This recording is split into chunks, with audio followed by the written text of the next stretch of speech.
हजारों fighter drone और मिसाइलों से हमला कर यूक्रेन के कीव और ओडेसा को जला डाला है। उधर अमेरिकी खुफिया रिपोर्ट में खुलासा हुआ है कि रूस 3 बाल्टिक देशों को यूक्रेन की तरह हड़प सकता है।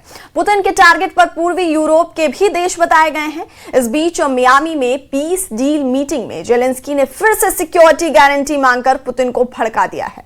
पुतिन ने ऐलान किया है कि क्रिसमस पर सीज फायर नहीं, डबल फायर होगा।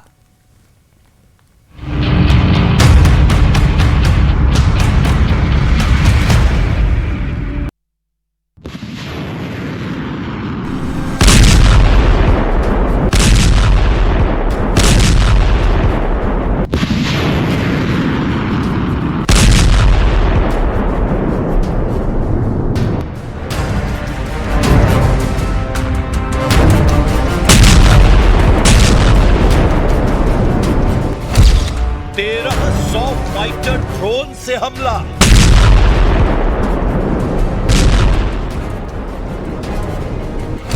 12,000 एरियल बम का विस्फोट,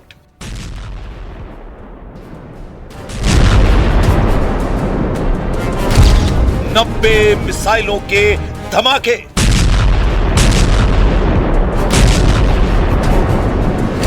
रूस ने जंगी जेटों से यूक्रेन जला डाला।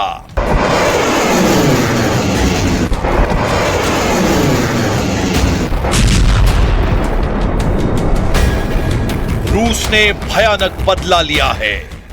रूस यूक्रेन को दहलाने लगा है। रूस तब तक मारता रहेगा जब तक जेलेंस्की अपना पद नहीं छोड़ देते, जेलेंस्की जब तक घुटने नहीं टेक देते, जेलेंस्की जब तक पुतिन से माफी मांगकर हर शर्त मंजूर नहीं कर लेते, तब तक ये बारूद बरसेगा, तब तक यूक्रेन जलेगा, तब तक यूरोप डरेगा। जेलेंस्की ने पुतिन की दुखती रग छेड़ दी है। जेलेंस्की ने पुतिन के अहम पर हमला किया है। पुतिन अपने जनरल की मौत का मातम मनाने को भी तैयार नहीं है। पुतिन इतने गुस्से में हैं कि अब उन्होंने ट्रंप की किसी बात पर भरोसा नहीं करने का ऐलान कर दिया है, क्योंकि पुतिन अब उसी शर्त पर युद्ध का अंत करेंगे जिसकी वजह से 2022 में यह युद्ध शुरू हुआ था। वो शर्त ऐसी है जिसे सुन ट्रंप के पैरों तले जमीन खिसक गई है। यही वजह है कि ट्रंप ने भी यह मान लिया है कि पुतिन जेलेंस्की के बीच बेइंतहा नफरत है। And the talks are going along, and I say that there's tremendous hatred between these two leaders, between President Putin, President Zelensky, tremendous hatred, and I hope we can get it done. Zelensky से नफरत की आग में जल रहे Putin Ukraine नहीं, Europe पर कब्जे का सिग्नल दे रहे हैं। जेलेंस्की से दुश्मनी निभा रहे पुतिन सोवियत संघ वाला नक्शा फिर से बना रहे हैं। ट्रंप से पीस डील के बीच पुतिन ने 32 देशों के सैन्य संगठन नाटो को बर्बाद कर डालने का प्लान बना लिया है। 23 दिसंबर की रात पुतिन ने यूरोप की तबाही का ट्रेलर यूक्रेन में दिखाया है। पूरे यूक्रेन में अंधाधुंध मिसाइलों और ड्रोन हमलों से रूस ने तहलका मचा दिया। रूस ने यूक्रेन के एनर्जी सेंटर तबाह किए हैं। रूस का हमला इतना भयानक था कि पूरी रात यूक्रेन में बम विस्फोट सुनाई देते रहे। रूस के हमले से घबराए प्रेसिडेंट जेलेंस्की ने आरोप लगाया है कि पुतिन ने रूस को युद्ध मशीन बना दिया है, इसीलिए वो बिना युद्ध के रह ही नहीं सकते। Слабо віриться, що Путін зможе жити без убивств та вторгнень. Але зниження ціни на російську нафту, сильні санкції світу, продовження всіх інших форм тиску – це те, що переконає навіть таку вперту особу. Путін воює, поки має гроші, щоб купувати лояльність і свого оточення, і російського населення. І водночас платити за вбивства на фронті. І за цей рік багато вже зроблено, щоб грошей російської воєнної машини стало менше. जेलेंस्की से अलग सुर अलाप रहे प्रेसिडेंट डोनाल्ड ट्रंप पुतिन से पीस डील को फाइनल स्टेज में बता रहे हैं, मगर जो बात जेलेंस्की कह रहे हैं वही इनपुट अमेरिकी खुफिया एजेंसी की टॉप सीक्रेट रिपोर्ट में सामने आई है। रॉयटर्स के मुताबिक पुतिन के इरादे वही हैं जो 2022 में यूक्रेन पर हमले के वक्त थे। अमेरिकी खुफिया रिपोर्ट के मुताबिक पुतिन पूरा यूक्रेन और पूर्व सोवियत ब्लॉक के देशों, जिनमें नाटो सदस्य भी शामिल हैं, उन्हें कब्जा करने की कोशिश में है।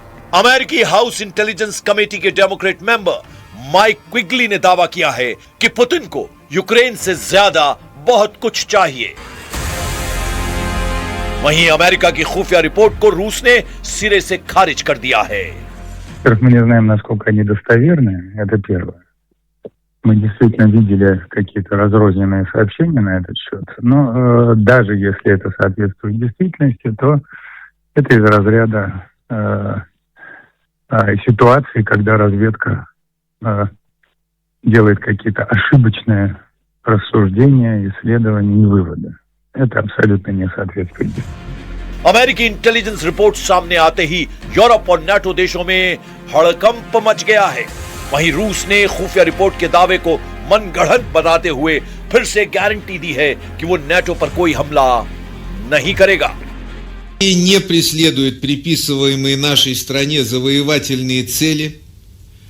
Как уже говорилось президентом России, мы даже готовы зафиксировать это юридически в контексте потенциального урегулирования нынешнего кризиса на основе принципа равной и неделимой безопасности. इसके मायने ये बिल्कुल भी नहीं कि पुतिन अपने दुश्मनों को माफ करने वाले हैं। खासकर अपने जनरलों पर हुए सीरियल हमले का बदला लेने के लिए रूस हर हद पार करने के लिए तैयार है। यूक्रेन ने रूस के कई टॉप जनरल्स को मौत के घाट उतारा है, जिसमें लेटेस्ट नाम लेफ्टिनेंट जनरल फनील सरवारोव का है। जनरल फनील रूस की आर्मी ऑपरेशनल ट्रेनिंग निदेशालय के प्रमुख, यानी उनके पास रूस की सेना की ट्रेनिंग का पूरा जिम्मा। जनरल फनील से पहले यूक्रेन पर लेफ्टिनेंट जनरल यारोस्लाव मोस्कालिक को 25 अप्रैल 2025 को मॉस्को के पास कार बॉम्ब ब्लास्ट में उड़ाने के आरोप लगे थे। यारोस्लाव रूसी सेना में ऑपरेशनल डायरेक्टरेट के डिप्टी हेड थे। वहीं मॉस्को में ही लेफ्टिनेंट जनरल इगोर किरिलोव को 17 दिसंबर 2024 को इलेक्ट्रिक स्कूटर में रखे बम धमाके से उड़ा दिया गया था। जनरल किरिलोव रूस के न्यूक्लियर, बायोलॉजिकल और केमिकल प्रोटेक्शन ट्रूप्स के चीफ थे। किरिलोव से पहले वैलेरी निकोलाएविच ट्रैंकोवस्की को 13 नवंबर 2024 को क्राइमिया के सेवास्तोपोल में बम विस्फोट में उड़ा दिया गया था। कैप्टन वारेली काला सागर में तैनात 41वीं मिसाइल शिप ब्रिगेड के चीफ ऑफ स्टाफ और डिप्टी कमांडर थे। रूस के जनरलों पर हुए हमले का पैटर्न हर बार मेल खाता रहा। ऐसे धमाकों के लिए यूक्रेन की एसबीयू कुख्यात है, इसीलिए रूस में टारगेट किलिंग के आरोप हर बार यूक्रेन पर लगे। बदले में रूस ने यूक्रेन को धुआं धुआं कर डाला है, लेकिन अब की बार पुतिन रुकने के मूड में नहीं दिख रहे हैं। पुतिन पहले ही साफ कर चुके हैं कि नाटो की कमान जिस अमेरिका के हाथ में है, वो अब रूस को दुश्मन नहीं मानता है। ऐसे में नाटो सेक्रेटरी मार्क रूटे की बयानबाजी बेमानी है। जाहिर है, अगर अमेरिका नाटो देशों का साथ नहीं देता तो रूस के लिए यूरोप को सबक सिखाने में वक्त नहीं लगेगा। Что такое? Ну, читать-то умеете? Как это вы НАТО нацеливаете на войну с Россией, если главная страна НАТО нас противником и врагом не считает? Это просто, не знаю, даже уровень профессиональной подготовки на этом месте является недостаточным. Надо внимательно относиться к своим обязанностям, посматривать по сторонам. Это касается не только генсекретаря, но и многих других западных лидеров. पुतिन अमेरिका के रहते नाटो से दुश्मनी मोल लेने का जोखिम नहीं उठाना चाहते हैं, लेकिन अमेरिका के बगैर वो किसी भी संगठन की धज्जियां उड़ाने की पावर रखते हैं। लेकिन पुतिन का टारगेट सिर्फ उस नक्शे पर है जो सोवियत युग में हुआ करता था। पुतिन फिर से union of Soviet socialist republics जैसा महादेश बनाने की रणनीति पर आगे बढ़ रहे हैं। 1991 से पहले सोवियत संघ 15 गणराज्य का एक संघ था, जिसके झंडे तले सबसे बड़ा इलाका रूस का था। रूस के बाद दूसरा बड़ा इलाका यूएसएसआर में यूक्रेन का था। इसमें बाल्टिक देशों के एस्टोनिया, लातविया और लिथुआनिया थे। सोवियत संघ में पूर्वी यूरोप के बेलारूस और मोल्दोवा थे। कॉकेसस इलाके के जॉर्जिया, आर्मेनिया, अजरबैजान यूएसएसआर का हिस्सा थे। वहीं मध्य एशिया से कजाकिस्तान, उज्बेकिस्तान, तुर्कमेनिस्तान, किर्गिस्तान और ताजिकिस्तान से मिलकर सोवियत संघ बना था। अमेरिकी इंटेलिजेंस रिपोर्ट में जिन देशों को पुतिन से फिलहाल खतरा जताया जा रहा है वो बाल्टिक देश और पूर्वी यूरोप के हिस्से वाले हैं। जाहिर तौर पर बेलारूस को पुतिन से कोई खतरा नहीं, मगर यूक्रेन के बाद बाल्टिक देशों की दुगदुगी पुतिन ने बढ़ा दी है। प्रेसिडेंट जेलेंस्की ने जानकारी दी है कि रूस क्रिसमस पर किसी भी तरह का सीजफायर नहीं करने वाला है। मतलब पुतिन की तरफ से दुश्मनों पर कोई मुरव्वत नहीं होगी।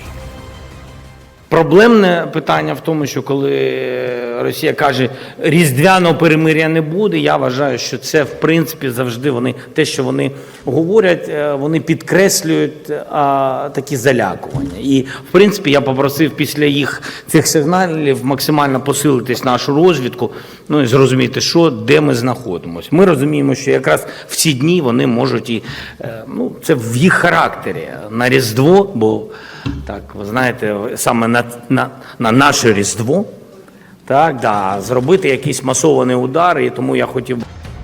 हथियार के बदले हथियार, जनरल के बदले जनरल, जमीन के बदले जमीन, पुतिन हर एक बात का हिसाब लेंगे, गिन गिन कर बदला लेंगे।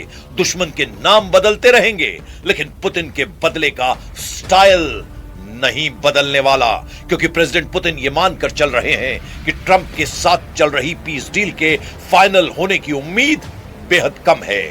मियामी में चल रही पीस डील पर पुतिन के प्रवक्ता दिमित्री पेस्कोव ने नाराजगी जाहिर की है। पेस्कोव अमेरिका के उपराष्ट्रपति के ब्रेक थ्रू वाले बयान पर भड़के हुए हैं। पेस्कोव ने कहा है कि पीस डील में अब तक कुछ भी खास नहीं हुआ है। ऐसे में जेडी वेंस किस ब्रेक थ्रू का दावा कर रहे हैं ये उनकी समझ में नहीं आ रहा है। यानी मियामी में जो डायलॉग बाजी हो रही है वो मॉस्को को मंजूर नहीं। उन्हीं शर्तों पर युद्ध समझौता करेंगे जो उनकी तय की हुई है। वो शर्तें हैं यूक्रेन का सरेंडर, जेलेंस्की की राष्ट्रपति पद से विदाई, यूक्रेन की जीती हुई सारी जमीन, यूक्रेन की सेना हाफ, जिससे आगे कभी भी यूक्रेन रूस को आंख दिखाने की जरूरत न दिखा सके, जिससे यूरोप की वो महाशक्तियां रूस से टकराने की सोच ना सकें। पुतिन अपने स्टैंड से टस से मस नहीं होंगे। यानी फैसला यूक्रेन को करना है, यूरोप को करना है। फैसला ये कि युद्ध करना है या अपना वजूद बचाए रखना है।